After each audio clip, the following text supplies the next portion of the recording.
I walk through the shadow of death left to fear. This is a journey through the halls of hell.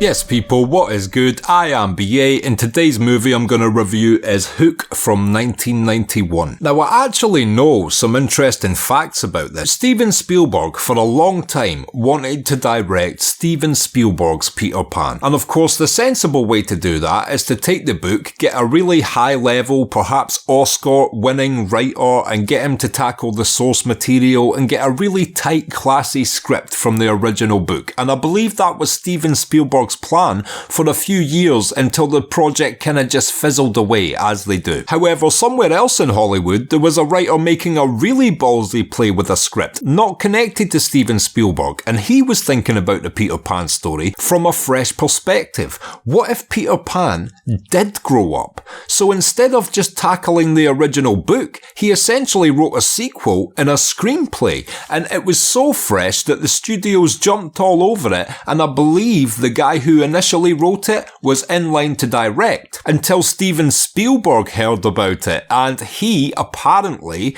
made phone calls and made sure that he was the one that was going to be able to direct this thing, as he had had his fingers in the Peter Pan pie a few years previously. Is this some Hollywood bullshit? Most definitely. I mean, Spielberg didn't have the idea. He was going to make some basic Peter Pan movie from the original book. Meanwhile, this other guy actually had a really creative and genius, unique and original idea and deserved to get to direct his vision, but Spielberg showed you how power works in Hollywood and just got the guy kicked off the project with one phone call, and he was now in line to direct this unique Peter Pan story. Now, I will say, it's probably better off for that. He is Steven Spielberg. This other guy might have been a good director, but Steven Spielberg is one of the best directors of all time, especially if you catch him in 1991. So I guess you can't be mad at the studio for having no loyalty to the writer in picking Spielberg. You can't be mad at Spielberg for liking the unique script he'd just heard about so much that he wanted to direct it. So I guess I'm not pointing blame, but I do spare a thought for the guy who was initially supposed to direct this thing, and just because he wasn't as famous as Steven Spielberg, he never got to direct such a unique vision, and who knows how his version would have came out if he'd have been given a similar budget.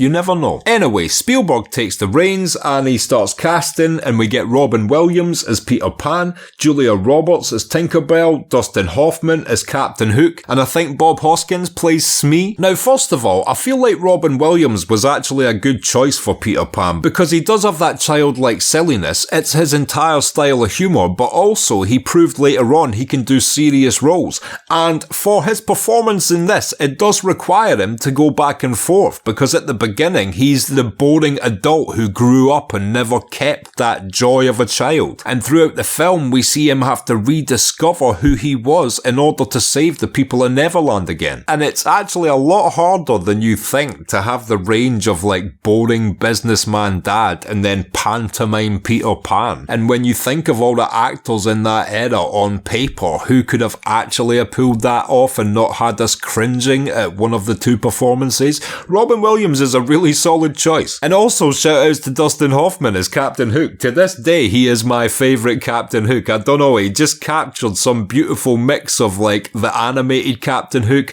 the pantomime Captain Hook. You could just tell he was having the time of his life playing him, and it shows on screen, and because of that all his scenes are really enjoyable to watch. This is also a film I love rewatching just because of the practical sets. You know, they built a giant ship. Everything you see throughout this film is an actual set or an actual special effect. The food fight scene is so legendary. I remember as a child those colours just jumped out of the screen to you. There was something so memorable about the food fight scene if you watched this while you were a child. Also, you know who doesn't get enough love? Roo-Fee-ooOOOOOO. He was an absolutely amazing leader while Peter Pan went and led a normal ass business life, and he's one of the few people that took an actual sword to his heart in a Disney live action movie. A child no no less. They stabbed a child in the heart in this movie. How is Dustin Hoffman's character actually still enjoyably villainous throughout this thing when he literally shanks a kid to death 3/4 of the way through this movie? And is this the perfect film? Is this a 10 out of 10 film? No, it's got its flaws. Like, the script was always kinda hard to pull off. Like I said, it's a dichotomy in itself, trying to take some old boring businessman and then put him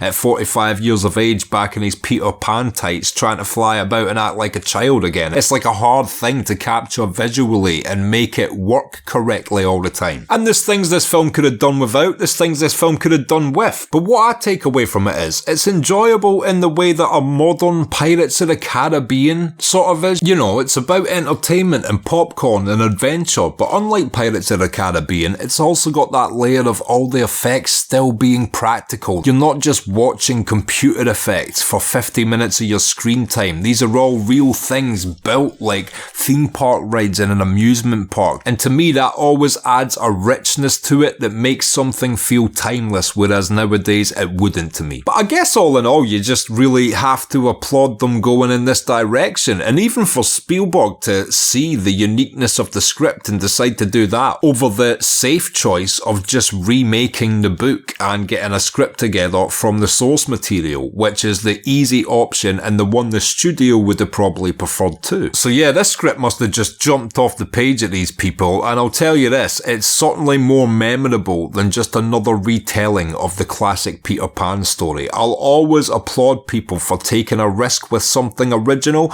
rather than just trying to retread old ground, unless it's done incredibly exceptionally. And that has been my review of Hook. If you've liked this video, click like, subscribe, comment down below, come over to the Patreon, sign up and help support me personally. I've been BA. Peace.